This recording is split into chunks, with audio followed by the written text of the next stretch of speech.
Ganyan pa karami guys yung aming lilinisan dito sa bahay. Dami pa dun sa babuyan. Hindi pa naayos lahat.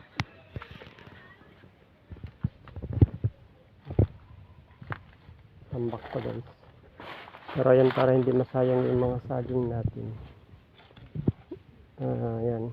Nagtad na natin siya guys para pwede nating vermicast. Ang dami kasing saging ngayon guys. Kaya ako nasamantala natin. Yan, puno na natin itong malalaki dito. Kahit yun sa babuyan natin guys.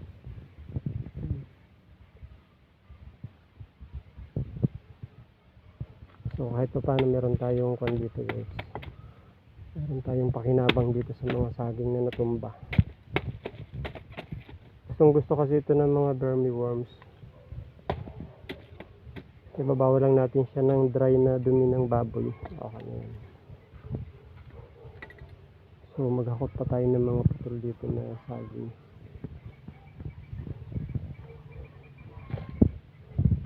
Ayan, pakadami yung inisin dito.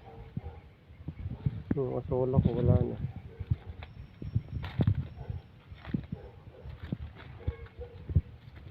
Ito guys, hindi din yan sayang.